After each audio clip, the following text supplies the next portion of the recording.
ans en pèlerinage à Lourdes. Lorsqu'il est arrivé au Poiré-sur-Vie en 1933, évidemment, il a fait comme tous les bons curés qui arrivent sur la paroisse. N'est-ce pas, Roland? Parce que le curé actuel est ici, alors je fais attention à ce que je dis. Bien en vélo. Généralement, on fait la tournée de la paroisse. On va voir ses paroissiens.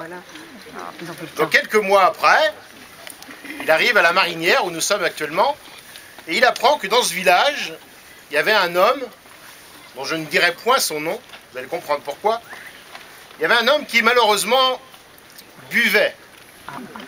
Mais il buvait beaucoup, voire énormément. Malheureusement, c'est qu'à chaque fois qu'il avait un peu trop bu, eh ben, il battait sa femme et ses enfants. Oh. Voilà. On disait qu'il avait... Comment on disait? Le vin mauvais. Le vin mauvais. Voilà, il y avait le vin mauvais. Donc le curé, apprenant cette histoire, décide de confesser cet homme. Donc l'homme accepte, confesse, il dit bah oui mon père, je suis paysan, vous savez bien, on fait des rencontres, on va à la cave, on en prend un, on en prend deux, à partir du troisième on compte plus. Et voilà, et des fois bah, ça fait 50, 100 verres dans la journée. J'exagère peut-être un peu. Bref, le curé apprenant ça, il le confesse, et à l'époque, vous savez bien, pour les plus anciens, lorsqu'on allait à confesse, on avait une pénitence. Et là, comme pénitence, il lui dit, écoute mon brave homme, ce que je te conseille de faire, c'est d'aller en pèlerinage à Lourdes. Tu vas aller prier là-bas, et tu ramèneras une Sainte Vierge. Et tu la mettras dans le village. Donc le brave homme ben, a obéi, part en pèlerinage à Lourdes, revient avec une Sainte Vierge, et arrivé au village, le prêtre lui dit maintenant, il faut habiller la Vierge, il faut lui faire un arceau, il faut lui faire quelque chose de joli, quoi. Mais il dit, tu vas pas le faire n'importe comment. Maintenant, depuis que tu es revenu, quand tu vas vouloir habiller la Sainte Vierge, tu vas faire ce que je te dis, c'est-à-dire que lorsque tu auras envie de boire un coup, tu iras à la vie, qui est juste un peu plus bas là, et tu ramèneras un caillou. À chaque fois que tu auras soif, tu ramèneras un caillou, et à force, tu feras l'arceau. Il avait beaucoup soif, hein.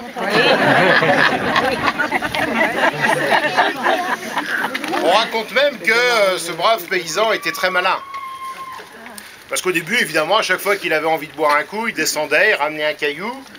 Donc voilà, un petit caillou, paf paf. Sauf qu'au bout d'un moment, il s'est dit, le curé il est bien gentil, moi je vais y aller avec mon bœuf et mon tombereau, mes bœufs et mon tombereau.